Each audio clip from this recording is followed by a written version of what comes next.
ആ ട്രെയിനിലെ ഒരു യാത്രക്കാരൻ അബ്ദുൾ റഷീദ് ചേരുന്നു. പക്ഷേ അബ്ദുൾ റഷീദ്, തീപിടുത്തം താങ്കൾ ഏത് കോച്ചിലായിരുന്നു? തീപിടുത്തം ഉണ്ടായ കാര്യം അറിഞ്ഞത് എങ്ങനെയാണ്?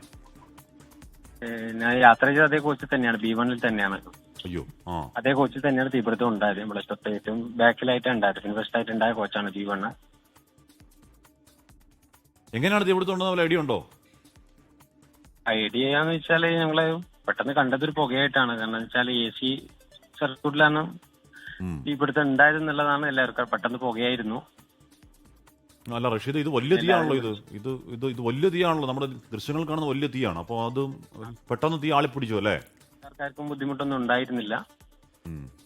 ഈ പെട്ടെന്ന് തന്നെ ചാടി ഇറങ്ങി. കൂടുതലായിട്ട് പറഞ്ഞു. എല്ലാവരും ചാടി ഇറങ്ങി. കുറച്ച് പേരുടെ ബാഗും കാര്യങ്ങളൊക്കെ അതിനകത്ത് പെട്ടിട്ടുണ്ട്. അതൊക്കെ നഷ്ടപ്പെട്ടു പോയിട്ടുണ്ട് കുറച്ച് പേരുടെ. ഇപ്പൊ നിങ്ങൾ എവിടെയാ ഉള്ളേ? ഇപ്പൊ ഇവിടെ തന്നെ ഉള്ളത്. ആ കോച്ച് ഇതിൽ നിന്നും മാറ്റിയിട്ട് ഇപ്പൊ അവർക്ക് ചെക്ക് ചെയ്യും, കാര്യങ്ങളൊക്കെ ചെക്ക് ചെയ്യാണ് ഇവിടെ. അപ്പൊ ആ ട്രെയിൻ തന്നെ മുന്നോട്ട് പോകുന്നാ പറയുന്നത്? ആ ട്രെയിനിൽ തന്നെ പോവാം അല്ലേ? ഈ ട്രെയിനിൽ തന്നെ പോവാന്നാ പറയുന്നത്. കാരണം ഇതിന്റെ പരിശോധന പൂർത്തിയായി കുറച്ച് ടൈം എടുക്കുന്നാ പറയുന്നത് ഇവിടെ. ഇതാണെങ്കിൽ ഇത് ചെറിയ പുക കണ്ടിട്ട് ഇത്ര വലിയ തീ ആകുമ്പോഴേക്കും നിങ്ങൾ പുറത്തിറങ്ങി? ഇറങ്ങി. ഏകദേശം സമയം 5:10 ആ ടൈമിനാണ് ഇത് പെട്ടെന്ന് പുകയേറുന്നത്. എല്ലാരും ഉറക്കിലായിരുന്നു. ആദ്യം കണ്ടേ?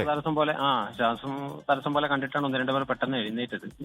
ബാക്കിയുള്ളവരൊക്കെ വിളിച്ചു. പെട്ടെന്ന് എല്ലാവരും പെട്ടെന്ന് പുറത്തിറങ്ങിയതാ. ഇതാദ്യം കണ്ടതാരാ? ആദ്യം കണ്ടതാരാന്നറിയില്ല. പെട്ടെന്ന് കൂട്ടത്തിലുള്ളവരാണ് ഇങ്ങനെ പെട്ടെന്ന് വിളിച്ചത്. അബ്ദുൾ റഷീദ് എന്ത് ചെയ്യുന്ന ആളാണ്? പഠിക്കുന്ന വിദ്യാർത്ഥിയാണോ? അല്ല, ഞാൻ ഡൽഹിയിലേക്ക്. അല്ലല്ല, നാട്ടിലാണ്. ഞാനൊരു ഡൽഹിയിലേക്ക് യാത്ര പോകുന്നത്. Oh yes yes yes. ഫാമിലിയൊക്കെ ഉണ്ടോ? ഇല്ല, തനിച്ചാണ്. ഓക്കെ. അപ്പൊ എന്തായാലും ഭാഗ്യം അബ്ദുൾ റഷീദ്. വേറെ പ്രശ്നമൊന്നും ഉണ്ടായില്ലല്ലോ അല്ലേ? ഇല്ല, മറ്റു പ്രശ്നങ്ങളൊന്നും ഉണ്ടായില്ല. ഓക്കെ.